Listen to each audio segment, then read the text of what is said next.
Donald Trump has suffocated the soul of the Republican Party. His fundamental weakness has coursed through my party like an illness, sapping our strength, softening our spine, whipping us into a fever that has untethered us from our values. He has no empathy, no morals, and no fidelity to the truth. He used to tell me, "It doesn't matter what you say, Stephanie. Say it enough and people will believe you." His actions disqualified him from ever stepping foot into the Oval Office again. Those were some of the many Republicans who spoke out against Donald Trump this week at the Democratic Convention. I'm joined now by top Trump ally, Senator Tom Cotton of Arkansas. Welcome to This Week. So what do you make all those Republicans speaking at the Democratic Convention? What I make of them is that Trump derangement syndrome is a real thing. But what most Americans remember is that for 4 years when Donald Trump was president, we had peace and prosperity. Everything has gone to hell under Joe Biden and Kamala Harris over the last 4 years. And that's a clear contrast we have. This is an unusual presidential election because Donald Trump has been president before. The American people know what he did. They know that he understands the kind of pain they've suffered for the last 4 years under Kamala Harris and Joe Biden. And I think that's why they're ready to return Donald Trump to the White House. But there seemed to be a clear strategy on the part of the Democrats to try to appeal to the Republicans. And of course, Donald Trump has absolutely solid support in the Republican base. But there are a lot of Republicans uneasy with him as the nominee again, and they seem to be going right at them. Well, in every election, John, you have some members of one party endorsing a candidate of the other party. That's a very traditional aspect of American politics. I mean, look at what just happened this week. The Democratic Party under Kamala Harris has gone so far to the left that you actually had a Kennedy endorse a Republican. That's pretty remarkable that the Democratic Party has become so radical under Kamala Harris that a member of the Kennedy family has come out to endorse a Republican. I don't know if Bobby Kennedy Jr. at this point is that representative of the Kennedy family, but I want to get to that in a second. But first, there are reports. There's obviously a bit of a momentum change here. You see it in the polls.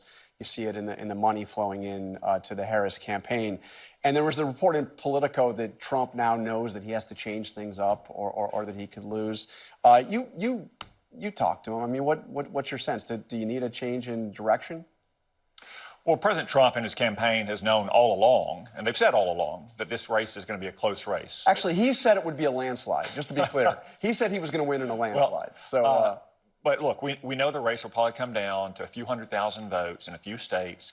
President Trump has been campaigning hard and vigorously now for months. Obviously, that's going to increase in its pace as we get closer to the election.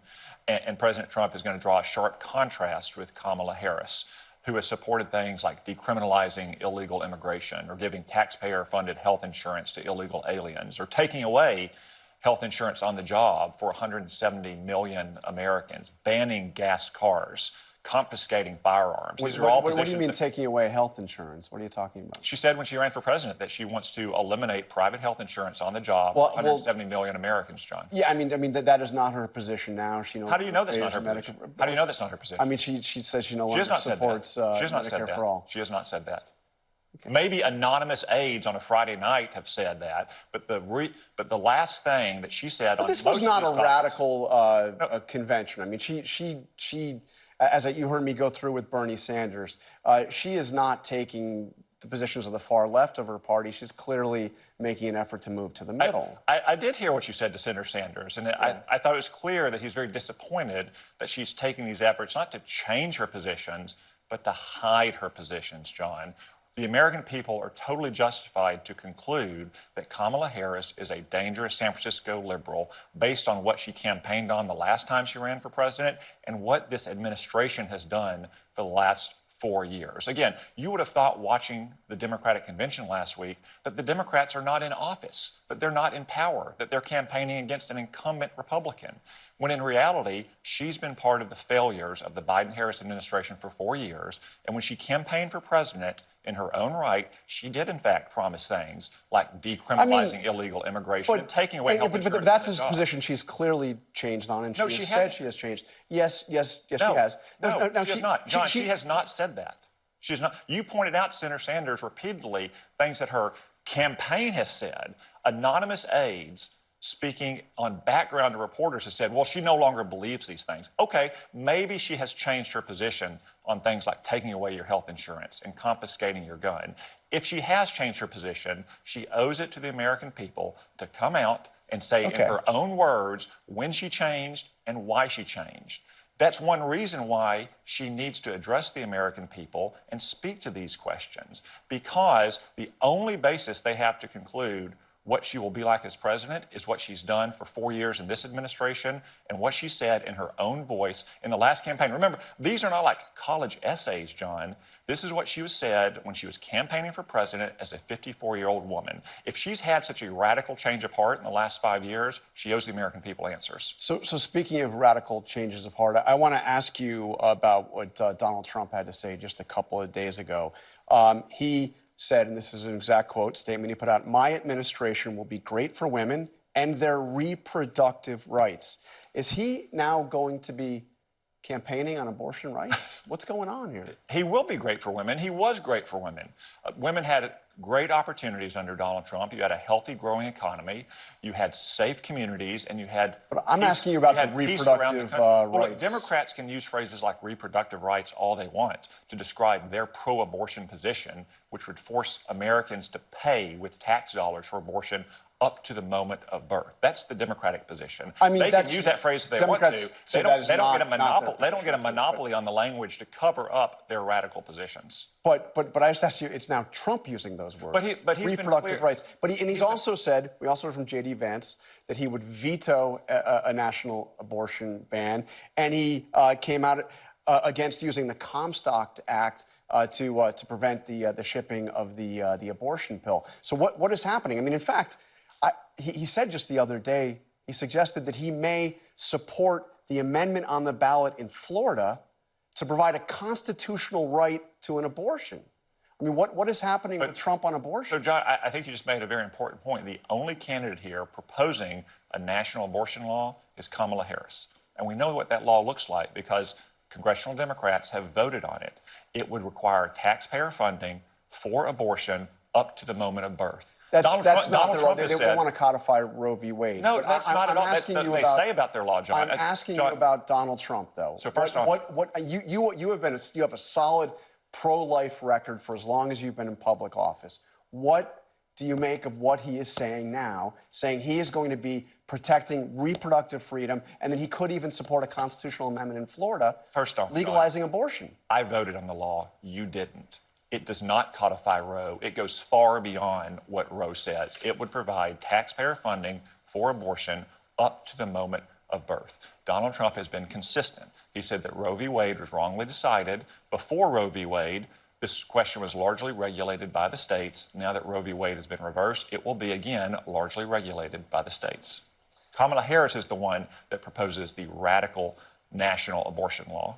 I also want to ask you something else that Trump had to say recently, is saying that the Presidential Medal of Freedom, which is something presidents give out. I mean, Trump gave one to Devin Nunes, the former congressman, is the equivalent and much better than the Medal of Honor, which of course is the practically, as you know, as a combat veteran, sacred. I mean, it is the nation's highest military honor. I mean, what do you make of that? John, it's totally taken out of context. It's not taken out of context. The point he was making is that he gives the Presidential Medal of Freedom, just like other presidents do, to civilians who have done important things for their nation, but who haven't sacrificed life and limb. And when you go to a Medal of Honor ceremony at the White House and you're presenting it to a soldier who's sacrificed his body, or to his parents, or to his children, or his spouse, that it is of a different order of magnitude. It's totally out of context. Donald Trump was Do you agree that the Presidential Medal of Freedom is much better? Those are his words. John, it was totally. You're totally taking that out of context.